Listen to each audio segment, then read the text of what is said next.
থাকে গুনাহ জড়তে থাকে। উজু কমপ্লিট, শরীরে একটা গুনাহও থাকে না।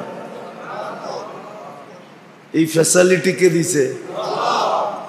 মসজিদের দিকে আসতে থাকে, প্রত্যেক কদমে সওয়াব পাইতে থাকে, গুনাহ মাফ হইতে থাকে, দরজা বুলন্দ হইতে থাকে।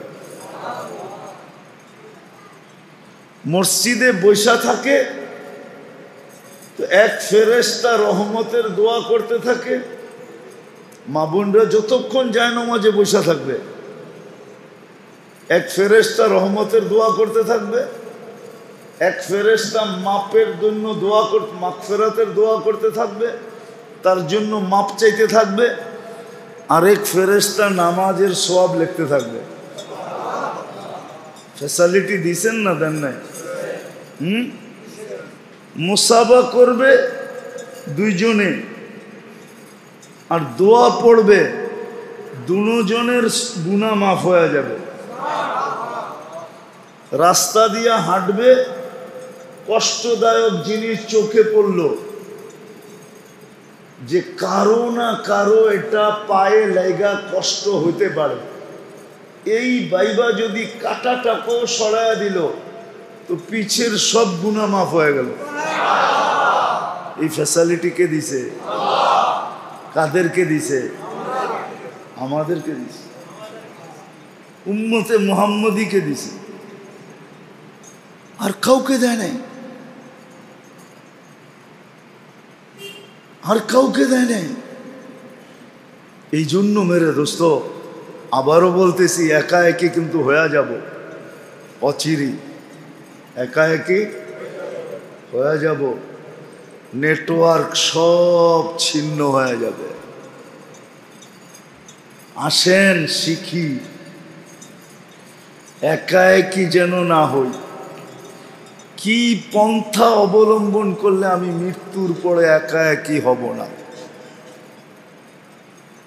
কোন পন্থা অবলম্বন করলে আমি একা একই? মোটা কথা শিখাইতেছি আমি, মোটা কথা। যার সম্পর্ক আল্লাহর সাথে যত বেশি হবে, সে মৃত্যুর পরে কখনো একা একই হবে না।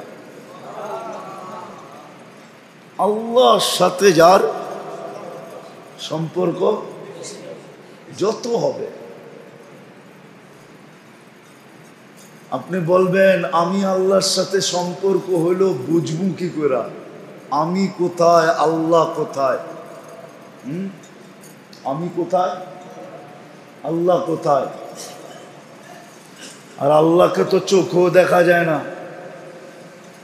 আল্লাহর কথা তো শুনাও যায় না, আল্লাহকে তো ধ্যান ধারণায় আনাও যায় না। যে এরকম আকৃতি আনা যায়? পারবেন? আল্লাহর বর্ণনা দিয়ে শেষ করা যায়? তাও যায় না, ঠিক না? তাহলে আমি আল্লাহর সাথে সম্পর্ক গড়ব কি করে? আল্লাহর সাথে সম্পর্ক গড়ব কি করে? আল্লাহ কতগুলা মাধ্যম দিছেন, এগুলার সাথে যদি তোমার সম্পর্ক হয় তাহলে বুঝবে তোমার সম্পর্ক আমার সাথেও আছে। এগুলার সাথে যদি তোমার, তাহলে বুঝবা সম্পর্ক আল্লাহর সাথে আছে। আল্লাহ কতগুলা মাধ্যম দিছেন, সবচেয়ে বড় মাধ্যম হলো আল্লাহর ঘরের সাথে যার যত বেশি সম্পর্ক, আল্লাহর সাথে তার তত বেশি সম্পর্ক। এটা মোটা বললাম, মোটা, সহজ এবং মোটা। আল্লাহর ঘরের সাথে যার যত বেশি সম্পর্ক, তার আল্লাহর সাথে তত বেশি। বলবেন প্রমাণ দেন? হাদিসে আছে, মান আলিফাল মসজিদ আলিফাহুল্লাহ। যে মসজিদের সাথে যত বেশি সম্পর্কিত, ঘনিষ্ঠ, আল্লাহ তাকে তত বেশি ভালোবাসেন। আর আল্লাহ যাকে ভালোবাসবে তাকে আল্লাহ একা থাকতে দিবেন না, তাকে একা থাকতে দিবেন না। তো প্রথম হলো মসজিদের সাথে যার সম্পর্ক যত বেশি, কিন্তু আফসোস তো এখানেই বর্তমান সময় এত ফ্যাসিলিটি দেওয়ার পরেও, এত সুযোগ সুবিধা দেওয়ার পরেও 24 ঘন্টা আমাদেরকে রক্ষণাবেক্ষণ করার পরেও 24 ঘন্টা রক্ষণাবেক্ষণ কে করে? আল্লাহ যদি সুস্থতা না দিত তো আপনি রাস্তা দিয়ে হাঁটতেন কি করে? কি আপনার মতো মানুষ নাই হাসপাতালে পড়ে আছে? যুবক নাই হাসপাতালে, বৃদ্ধ নাই হাসপাতালে, নারী নাই, পুরুষ নাই, আপনি তো মসজিদে বসে আছেন। এই সুস্থতা কে দিল? 24 ঘন্টা আমাদেরকে কে লালন পালন করে? কে সুরক্ষিত করে? আমার কথা মাইনা নেন, কসম খোদার। আল্লাহ যদি রক্ষণাবেক্ষণ না করতেন না, তাহলে আপনার বাড়ির ছাদ আপনাকে আপনাকে কাগজ বানায় ফেলতো। কাগজ উপর থেকে এত জোরে পড়তো যে আপনি চ্যাপটা হয়ে কাগজ হয়ে যেতেন। কাগজ। আল্লাহ যদি আপনাকে আমাকে সুরক্ষিত না করতেন, একটা জিনিস আপনাকে চলতে দিত না। আপনি জানেন, আপনার অস্তিত্বের কারণেই তো সমগ্র সৃষ্টি সবকিছু হারায় ফেলছে। সৃষ্টির সেরা কে? মানুষ, ঠিক না? সৃষ্টির সেরা কে? আর কোন সৃষ্টির শ্রেষ্ঠত্ব রইল? মানুষ আসলো, সবাই শ্রেষ্ঠত্ব কি বিলীন হয়ে গেল, ঠিক না? সমগ্র সৃষ্টি মানুষের অধীন। কি অধীন না? অধীন না? অধীন না। গরু মোটাতা, গরু কোনোদিন আজ পর্যন্ত নিজের গোশত খায়া দেখছে? গোশতে মজা কি? আম গাছ খায়া দেখছে? আমের মজা কি? কাঁঠাল গাছ খায়া দেখছে? কাঁঠালের মজা কি? পদ্মা কোনোদিন খায়া দেখছে? পদ্মার ইলিশের মজা কি? আপনি না পদ্মার ইলিশ খায়া মজা পান, ঠিক না? সব আপনার আমার অধীন। কি ওরা ছিল স্বাধীন, আপনি আমি অস্তিত্বে আসতে দেরি, ওরা হলো কি মনে হয় বুঝাইতে পারতেছি না। এমনকি ফেরেশতা পর্যন্ত আমাদের অধীন। ডেলি 20 জন ফেরেশতা আপনাকে পাহারা দেয়। কয়জন? দিনে 10 জন, রাত্রে 10 জন। আপনার বডিগার্ড ডেলি 20 জন ফেরেশতা। কয়জন? একজন আনসার বাড়িতে সরকারের থেকে দরখাস্ত করে আইনা দেখেন তো কয় টাকা দিতে হয়। কোম্পানি করে জিজ্ঞেস করেন, এখানে কোম্পানি আছে না বড় বড়? আনসার সিকিউরিটি আছে না? সরকার দিছে। দরখাস্ত করে আনতে হইছে, জিগান্ত কয় টাকা দিতে হয়।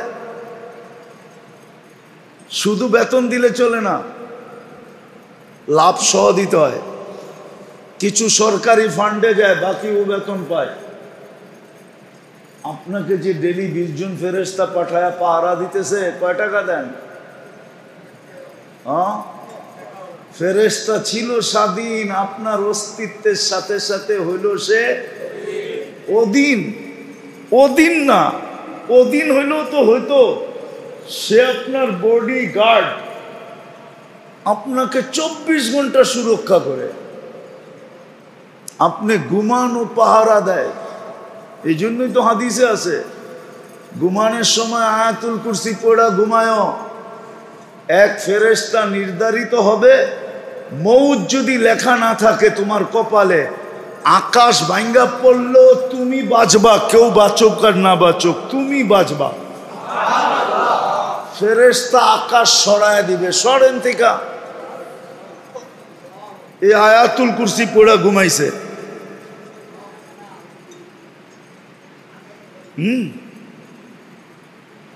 কাব রাদিয়াল্লাহু তাআলা আনহু একটা দোয়া আল্লাহর রাসূল শিখাইছিলেন, দোয়া ওনাকে, তো উনি এটা পড়তেন আর উনি বলতেন আকাশও যদি ভাঙ্গা পড়ে 7টা, একটা না 7টা, তারপরও আমার বিশ্বাস আমি বেঁচা যাব, কেউ বাঁচুক আর না বাঁচুক। কারণ আল্লাহর রাসূল বলছে এই দোয়া কাব পড়, 7 আকাশও যদি ভাঙ্গা পড়ে তো তুই বেঁচা যাবি। আপনার অস্তিত্বে ফেরেশতা কি অধীনও না সেবক, কি সেবা করতেছে। আপনি বসে আছেন না, সেবা করতেছে, 7টায় বসছেন, এখন বাজে 7:45, কয়টা, কয় মিনিট হলো? 45 মিনিট না? একবার কিডনি ডায়ালিসিস কমপ্লিট হয়ে গেছে, আরেকবার এখন করতেছে ফেরেশতা। পার 40 মিনিটে একবার ডায়ালিসিস করে,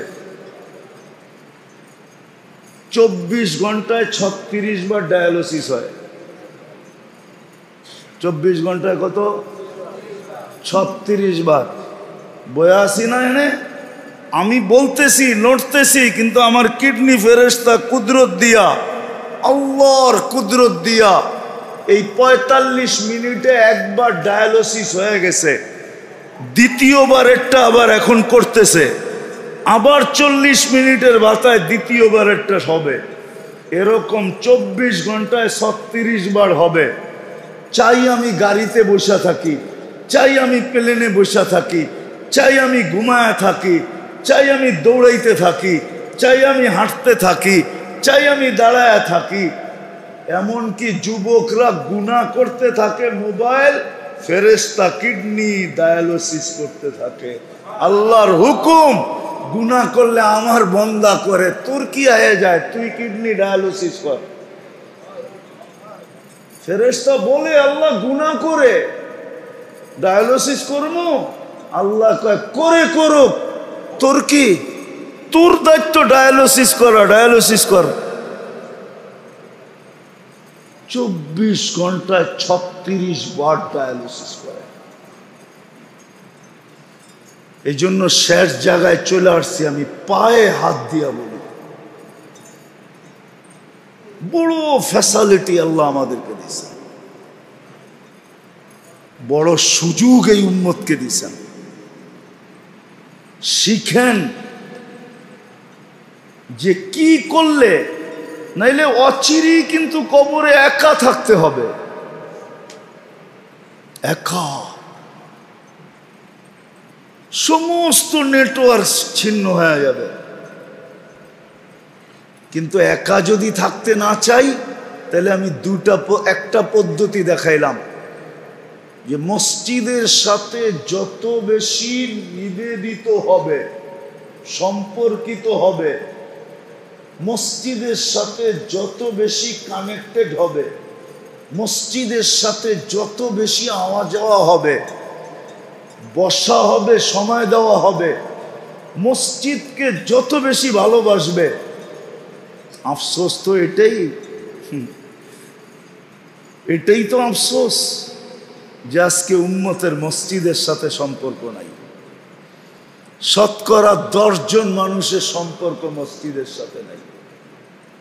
আছে কি? আছে? বলেন আছে? 5 ওয়াক্ত নামাজি 10% হবে? 90% সম্পর্ক মসজিদের সাথে নাই। তাইলে সে সুখে থাকে তো থাকে কি করে? আজকে যে সারা দুনিয়ার মানুষ সবার ঘরে সুখের উপকরণ দিয়া ভরা। উপকরণ বোঝেন তো? উপকরণ বোঝেন? কি মাল সামান আসবাব দিয়ে ভরা, ঠিক না? কিন্তু সুখে নাই কেন? কেউ সুখে আছে?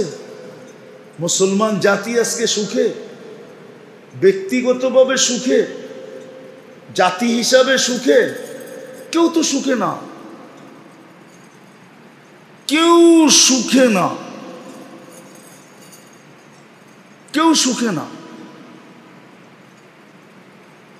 আমি নাম বললাম না, বলতে পারি না, নেটে সার্চ দিলে আমার কথা সত্য হবে। মুসলিম সমাজের ভিতরে, মুসলমানদের ভিতরে, মুসলমান রাজা বাদশাহ সবার ভিতরে এক ফ্যামিলি দুনিয়াতে আছে সবচেয়ে বড় ধনী। কি সবচেয়ে বড় ধনী? সবচেয়ে বড় ধনী। প্রসাধনীর অভাব নাই। ওদেরকে জিজ্ঞাসা করেন, ওগো ঘুম ট্যাবলেট ছাড়া আসে না। ট্যাবলেট খায়া এর আগে ঘুম আসে না। কিন্তু আমরা ছোটবেলা পড়ছিলাম স্কুলে, কয় সুস্বাস্থ্য কাকে বলে? কয় ইট মাথায় দিয়া গাছের নিচে ঘুম আসে, এটাকে সুস্বাস্থ্য বলে। যেখানে শুইল ওইখানেই। এই জন্যই বাংলা একটা প্রবাদ বাক্য আছে, কয় ঘুম দেখে না ভাঙ্গা, মনে পড়েন না, ঠিক না? ঘুম দেখে না ভাঙ্গা খাট, খিদা দেখে না পান্থা বাত। আরেকটা কইলে যুবকরা খুশি হইব, প্রেম দেখে না জাত বেজাত। প্রেম কি জাতজুত দেখে না, জাতজুত বরং কয় দিল লাগি দেওয়ার সে পরি কি আছিস। কয় চোখে লাগছে আর পরি দিয়া কি করবো, চোখে তো অরে লাগছে, ঠিক না?